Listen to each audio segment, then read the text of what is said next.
Hello YouTube, this is UncleBugEye and today I'm going to be showing you how to do animation in Milkshape for The Sims 2.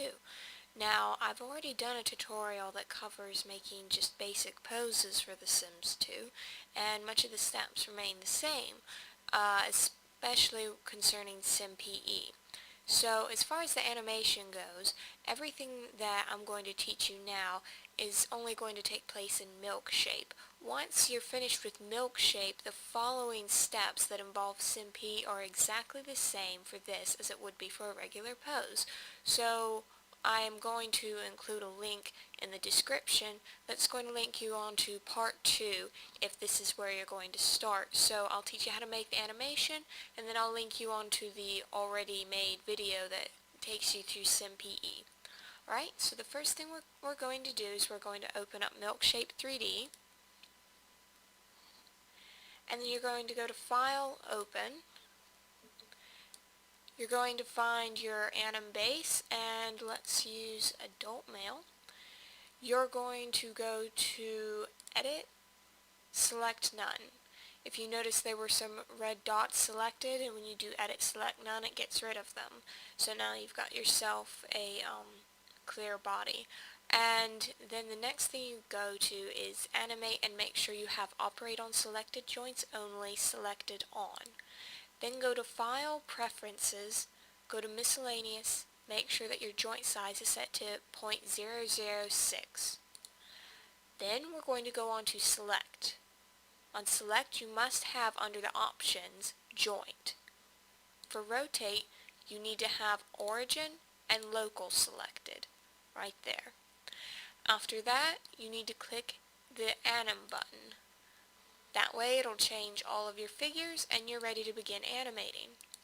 So if you've already watched my earlier tutorial, you understand how selecting and rotating the limbs works. So for instance, you select one joint, then you go to rotate, you pull the arm down, there you go, and let's say we're going to do that for the other arm. Rotate, pull it down, okay, and let's pull his head down, there we go.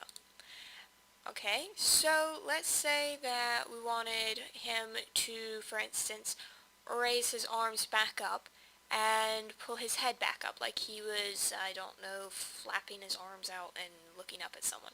Okay, so what you would do is you would go to Edit, Select All, and you can see how it changes colors, right?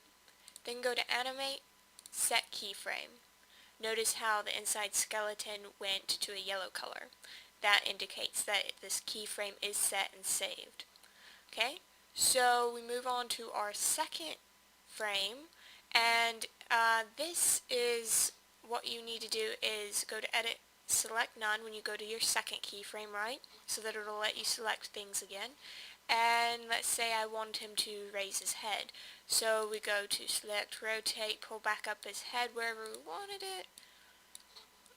Grab his arms. Let's say he pulled them out to here. Let's say he pulled this one out to here. Looks like he's directing traffic. Okay, so then we would go to Edit, Select All, and you see how it changes colors once again. You have your green skeleton, red mesh, go to Animate, and then Set Keyframe. And you notice how just certain portions turn yellow, and some of them stay green. That's alright. Well, while we're still here on our second keyframe, you'll go to Animate, Copy Keyframes. Go ahead and move your little ticker down here to, let's just say, 5. Go to Animate again, Paste Keyframes, Animate, Set Keyframe. Notice how the entire skeleton now is yellow. Move back to your second keyframe, go to Animate, Delete Keyframe, Edit, Select None, start from the beginning, and see how it plays. That's simple. See, what Milkshape does is, let me see if I can explain this simply. In classic animation, like cartoons for instance, what you're seeing is a bunch of still pictures flipped very fast to create the illusion of movement, right? This is pretty basic. Well, so if you were going to be drawing a cartoon, you would have to draw every single little frame between, point A to point B, right? Well, for Milkshape, what I just did here is I decided basically what my beginning and my end point of the animation's movement was, right? So I decided I wanted him to start here, and I wanted him to ultimately end up here. And what I had Milkshape do for me is basically I told it to plug in the missing frames. It generated the three in between for me so that I didn't have to do it manually. And that's probably the trickiest thing with this is deciding where your actual um, literal key frames are, the key positions in the animation. So when you're thinking about what you want to animate, you really want to visualize in your mind where the beginning and where the end of this movement is. Now when you have something very complicated, for instance, you've seen where there are music videos and the Sims are dancing, right?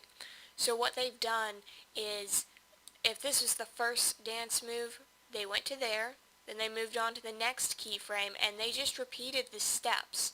So they identified that, okay, in the first movement of the dance, he moves his head up and he pulls out his arms, and maybe in the second movement, let's say he looks actually up towards the sky. So at that point, you would just, progress forward as normal, and you would pull up his head.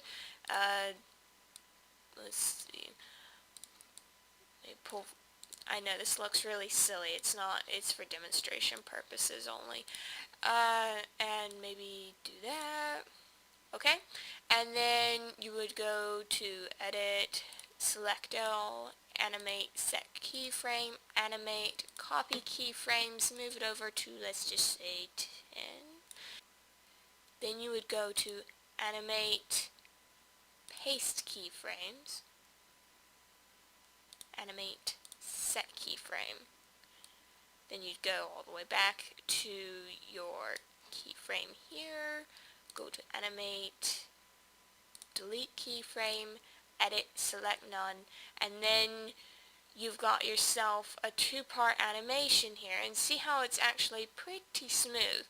And you've identified your three key movements, well, your three key points here. And that's about the basics of it. Now, I should warn you there are some limitations to Milkshape concerning animation. The first one is, while you are able to pull in two Sims, for instance, if you wanted to do poses, and you wanted to bring in a second Sim and model off of them, for instance, if you had two Sims hugging or something, right? That's possible. For animation purposes, it's not. You can't bring in a previously animated sim file, right, and then open up a new sim and try to animate them along with it, or as far as I know. If I'm wrong, please someone tell me. I would love to figure this out. And the other issue that Milkshape has is that it has there's a discrepancy between the way Milkshape handles 180 degree and 360 degree rotations and the way SimPE deals with these kind of rotations. I'll pull up a sample here, and you can basically see how what she's supposed to be doing is turning around 180 degrees, and she is, but she's flipping, and that's the little glitch in the system. So to wrap it up, basically, you can't have two Sims animating on top of each other, and you can't have 180 degree or 360 degree rotations. Other than that, it's pretty limitless. Do expect to see morphing sometimes. Also expect that if you ask, for instance, a keyframe, if you pull one keyframe, for instance, and say he's standing here, and then you make your second keyframe say has him all the way on the other side of this grid, and he's on his back, and let's say his arms are all twisted into a pretzel shape, Milkshape is going to take a lot of creative liberties, and the keyframes it plugs in between this point and whatever that is over there in the corner is going to be probably not what you were hoping for.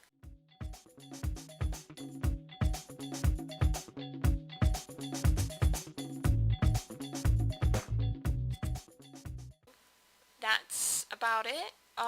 Once you've got your animation finished, what you would do is you would go to File, Export, scroll down to the bottom, Sims 2 Animesh Anim Exporter version 1.01, save it as a test, click Save. Body animation is a body overlay locomotion type as pose, and I'm going to save the length as 4,000. For every 1,000 it counts as 1 second. I will leave it at 4,000. That means you'll have 4 seconds worth of animation. The animation will loop endlessly. Click Export and you're finished. When you want to exit, you just click Close, say no.